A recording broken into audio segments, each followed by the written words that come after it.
Hey there, baseball fans. Nathan Rohde, Shooter Hunt, and Les Lukach here for the latest episode of Coffee and Curveballs. Shooter, we're continuing our look around the country with preseason action, and our next stop is California. Yeah, you know those SoCal guys get going real early. I was watching them over the holidays playing games, and then early on in the new year, preseason All-State and the big-time MLK tournament. For sure. So, Les, start us off, man. Welcome to the show. How was the SoCal preseason All-State event for you guys? Awesome. Thanks for having me, guys. Yeah, we ran two of them, went back-to-back days. We had about 140 kids between the two events, and, man, it was outstanding. Some really, really talented players I'm looking forward to diving into here. Excellent. So start us off. It looks like you had several 21s, stand out for you. Austin Overn is the first guy that you listed. Tell us what you got there. Yeah, Overn's a left-handed hitting outfielder at Foothill High School. Recently committed to USC. Really twitchy athlete, man. Exit velocity up in the 90s. I mean, this guy's a strong, well-put-together outfielder. He can really go get it in the outfield, too. But I saw him take an AB at the Palm Desert Challenge against 92 coming from, a little big righty down at Santa Margarita. And it was a really, really impressive AB. And then he just put together two or three more that weekend that really impressed me. And then he came out here, just really showed out. I mean, he was under sub 760, 85-mile-an-hour outfield arm, just a really high-level athlete. Only a junior. Sorry, he's only a sophomore. We have him listed as a 21 here on our sheet. He's actually a 22. Oh wow, SC guys getting after it. Some twitchy actions there for the outfielder. Yeah, there sure is. So next up, you got Caleb Anderson, another junior, if you have that listed correctly. But tell us about him. Yeah, no, Caleb is definitely a junior. Anderson's big righty, 6'4". We had him at our tournament at our state games there this summer. And Shooter, I don't know if you saw him when you were down here, but he was 85, 86, and then he came out to the preseason All-State. Looks bigger, looks stronger naturally. Talked to him, said he's been doing the driveline stuff. Hopped on the bump, and he was 90, 91, and he's kept that going because this weekend at the MLK tournament, again, he was 90, 91, touched a 92. Cal State Fullerton commit, really projectable, huge upside there. Those ho-hum arms in SoCal, you talk about 90, 91, it's just everybody seems to be like that, but really good for Caleb Anderson, where I saw him during the summer, and I think that jump is going to only continue. Mm-hmm. Excellent. And finish us off with the preseason All-State stuff here, Les, with Ryan Breck and Garrett Ostrander.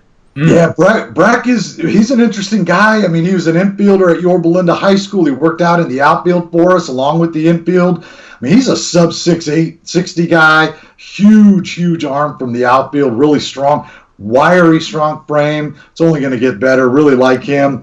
Garrett Ostrander is a senior over at Del Norte High School. He just keeps getting better. I mean, we saw him a bunch during the summer with this travel ball team. We saw him at our uncommitted senior games, and then he played for Doe in the fall on the scout ball team. So we've seen him a lot. And he's been just getting better and better. He looked really, really good at the preseason All-State, where his defense just continues to be on par with anybody in the class. Mm-hmm. Excellent.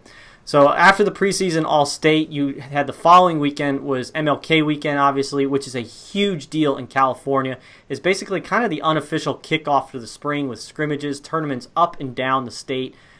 So I know that was a big deal. It looks like you guys got to see a lot of stuff. Yeah, Rohde, you know what? Rohde, I'm a huge fan of this MLK tournament. I was at it last year. Brett Kay at J. Sarah does a great job putting it together. He's got fields all over the place, teams. I'm sure he's got a huge command center with Post-it notes all over the place with teams. But he does a great job putting this thing on, and I was following all weekend. You guys did a great job, Les. What was there? Yeah, it was outstanding. Well, the first thing that we saw there, was 42 teams, right? So there's just a number of different teams. The other thing is you have the MLK team camps, right? So like USD, San Diego State, LMU, Long Beach, all these schools are doing their team camps. So like you said, Rohde, it's definitely like the unofficial kickoff for the spring season. But, I was down in San Diego at USD's team camp on Friday where I got to see Huntington Beach a couple times. And Jake Bogle, I know we have him ranked 12 in the state, and I know both of you guys really like him in the outfield, but he keeps getting better and better. He hit for the cycle on his first 4 at-bats over the course of the 2 games. Starts off second pitch of the game, leadoff triple. stand-up triple. Then he smokes a bomb to left field at USD in the evening, and that's not an easy thing to do. Mm-hmm. And obviously the elite speed, he just keeps getting better and better, man. And if you base it on the number of pro scouts in the stands, there's certainly a lot of helium on Jake Vogel right now going into the spring. Mm-hmm. It also sounds like you had a couple of draft stands out in Jeffrey Barber and Jack Burden. Yeah, Jack Burden, obviously the teammate of Vogel there at Huntington Beach. He looked really good in the outfield. He had one of those days where, Shooter, I'm sure you know all about this, where you do everything right and you got nothing to show for it, right? Finally, he bursted through with a triple in the second game, and really quality at bats, just didn't have anything to show for it until that triple. And he's looking really good, much more physical, quicker. He seemed quicker to me on the bases than in the past, and I know that was kind of maybe a knock on him. But the next day I headed over to San Diego State and got a hold of Point Loma High School. And Jeffrey Barber is a guy that, he's not quite Keone Cavaco from last year in terms of a pop-up status, but he's a guy that's going to pop up on some radars. He's 6'3", 215, really strong left-handed hitting third baseman at Point Loma. He's committed to Santa Barbara.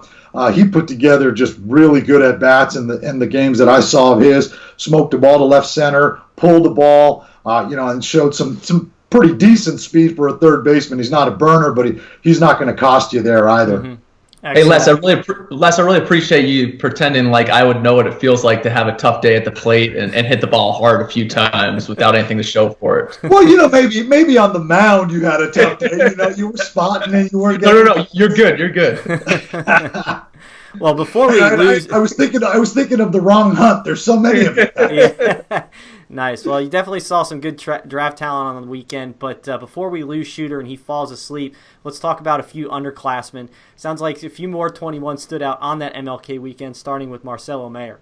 Yeah, and these guys are going to be on your draft board next year, Rhodey, for sure. Marcelo Mayer, left-handed hitting shortstop at Eastlake, USC commit. He just gets better and better, man. And you wonder how he does it, but defensively it's smooth, it's slick, but it's at the plate. He showed a lot more discipline at the plate, not chasing bad pitches. Not that he ever really did that a whole lot, but he certainly was laying off some borderline pitches in this game. But then the other thing is the power is starting to really develop. He hit a ball into the right center field gap that was just easy juice off the bat. And he's a guy, obviously, we have him ranked really, really highly in his class, followed by the guy right behind him. We're going to talk about Cody Schreier, who I'm not going to say Schreier is a first rounder, but both of these guys have the look of a first round pick. And it's like you say, Shooter, both these guys are SoCal shortstops through and through. But Schreier, when you guys see him, the next time you see him, you're going to be amazed just at how physical he looks. His trap started right below his ears, man. They go all the way to his shoulders, and he's just a big, strong dude now, and it's really, really impressive. Yeah, there's no slowdown for Schreier, and I mentioned it on Twitter. It's like he's a seventh-year senior already. It reminds me of all those Duke basketball players. That's like, this guy again, he's been killing us for years. Schreier's been doing that for Jay Serra for 2 years, and he's still got 2 more ahead of him. But played the game hard. For as good as he is, he could kind of coast a little bit, but he doesn't, which is what I like about him. Marcelo Mayer, his ability to slow the game down, that bat's only going to get more powerful from the left side. Both of those, SoCal, you touched on it, they're going to be in consideration for those top 50 picks next year at some point. So it'll be fun to watch them over the next 2 seasons, how they progress. Mm-hmm. Yeah, it sure will. So let's take us home here with one last 21 in Blake Burke. Yeah, Blake Burke's a guy that we saw at the interclass area code games last summer. Physically, the first thing that you notice is physically his body looks totally different. Looks like he's lost like 20 pounds, but it was a little soft around the edges there during the summer. But man, he's cleaned it up quite a bit, and it's really translating with the bat in particular. Where there's more bat speed, there's more strength now. He was driving balls. I saw them play twice on Sunday down at Jay Serra, and he was driving balls to the gaps with ease. And, it's getting better. He's running better. And here's a guy that, look, he's going to do all the stuff this summer, right, with the exception of maybe PDP. But he is going to be a guy that I think is going to climb. He plays at a great program. He's going to have eyes on him. He's a teammate with Kyle Harrison. So he's going he's going to have eyes on him all spring and certainly into the summer.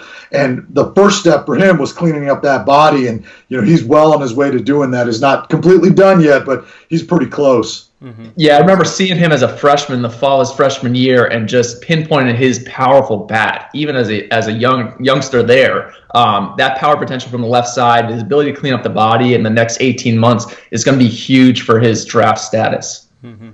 Excellent stuff. Well, we appreciate you coming on today, Les. That's a great look at the last 2 weekends in California. For you guys watching, obviously you can jump on prepbaseballreport.com for much more in-depth coverage from Les and the Cali boys. Also give them a follow on Twitter because they get after it every day, and they will be for the next several months and throughout the year. So, as always, for Shooter Hunt and Les Lukach, I'm Nathan Rohde. This was Coffee and Curveballs, and until next time, we'll see you guys at the ballpark.